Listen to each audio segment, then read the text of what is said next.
Good morning, my dear students. This is Sarul Murugan. Welcome to my digital class. Chapter name Database Concepts, Lecture Video, Part 6. Today's topics Database Management System Users, Data Independence. Before discussing today's topic, we will revise previous class topic. In a previous class, we discussed data abstraction. We know that what is data abstraction? It will describe how the database is viewed by the user.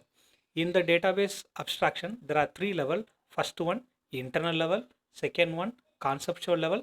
Third one, external level. Right. So directly we will enter today's topic.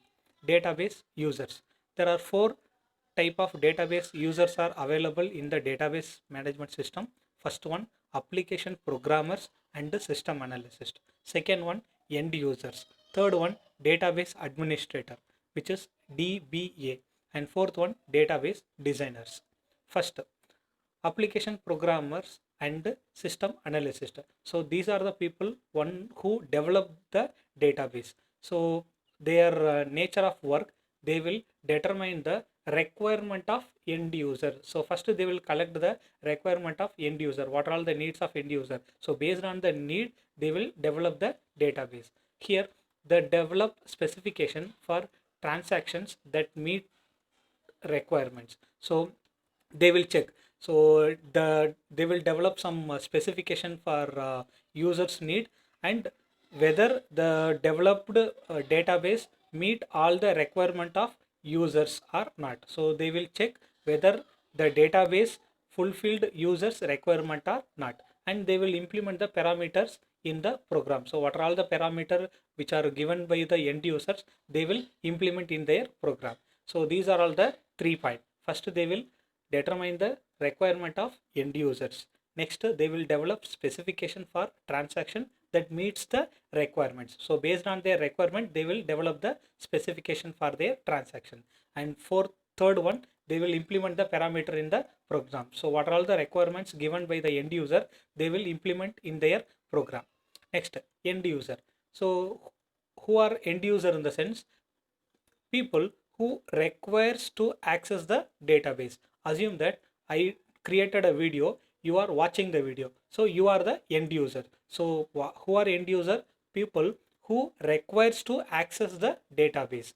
Next, the database exists primarily for their users. So to whom I created a video? For you only I created a video, so you are the ultimate goal. So the database exists primarily for their use only. For your use only I created a video. So who are end user in the sense? People who requires to access the database. Point number one. Point number two, the database exists primarily for their user only. Who user means end users. Next, database administrator. See, the database administrator, one who authorization access to the database. Why? In the sense they will coordinating and monitoring. So database administrator only authorized person to access the database, and what they will do, they will coordinate the operations and monitoring the operation. So they will coordinate all the activities, who has to access the database, who should not access the database, what are all the privilege to the each and every user. For example, if you take one database, in the database, some user they can able to insert the data, some user they can able to delete the data. We can take one small example.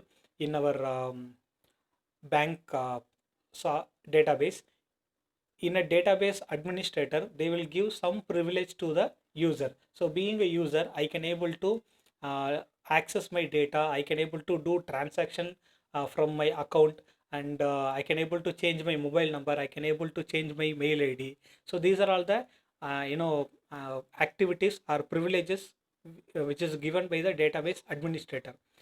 There is no point I cannot change my address.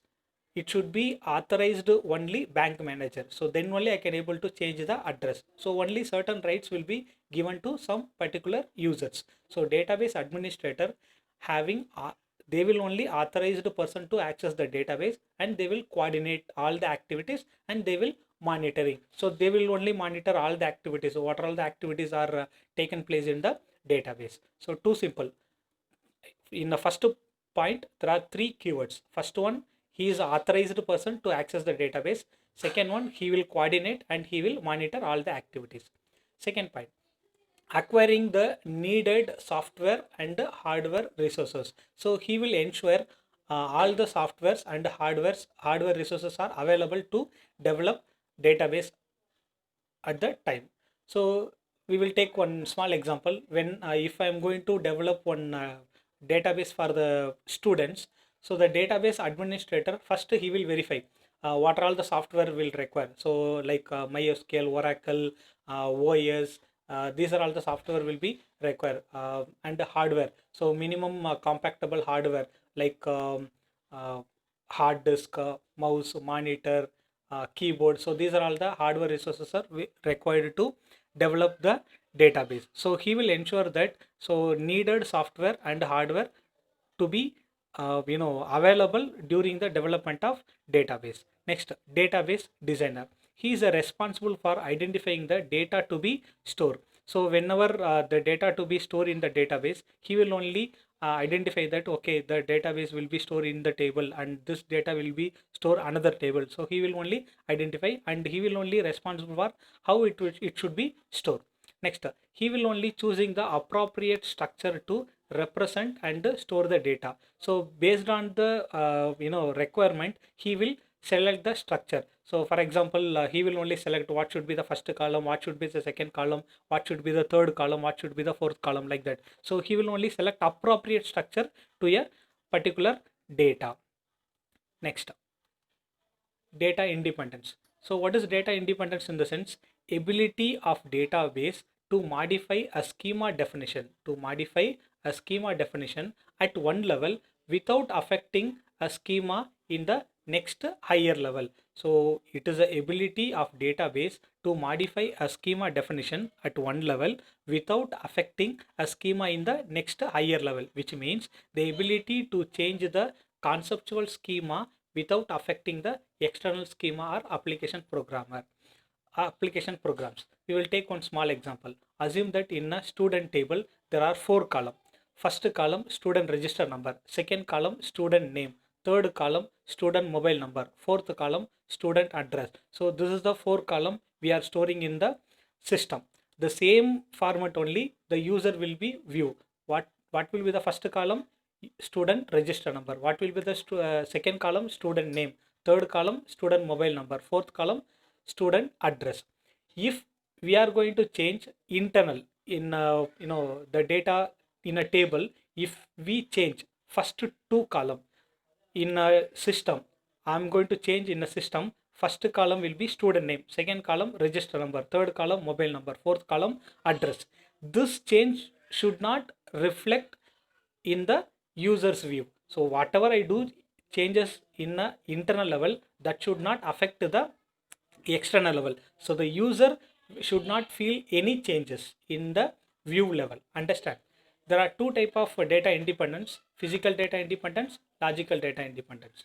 First we will see physical data independence. We know that the data is stored in a bit format on the disk. So what all the data you are storing in the system, that will be stored in the bit format. We know that what is bit format, which is 0 and 1. So we know that storage medium, hard disk, floppies, drums and tapes. So majority we are storing hard disk only.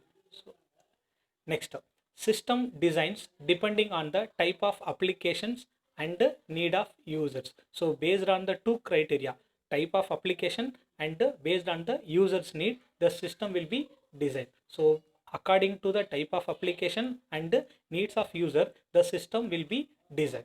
Understand? So you can see this is a diagram.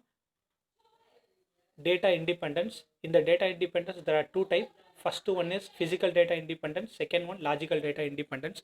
In the physical data independence, file organization, data model, database architecture. So this 3 we will discuss in further classes. And logical data independence, normalization and entity relationship. This also we will discuss in a further class. So I am going to conclude this session with a summary.